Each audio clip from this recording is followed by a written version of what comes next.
राजपुर डावियाल दवे परिवार गांव कारोला से पैदल यात्रा जोटड़ा गोगा जी।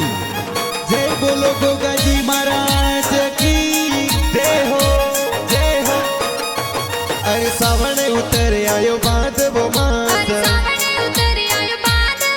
अरे मेले जवानरी लागी आस, अरे गोगा जी लगावे बेड़ो पार, कारोला सो संग जावे आ जोटड़ा नगरी में संग जावे। कारोला सो संग जावे आ गोगा जिरदाम संग जावे।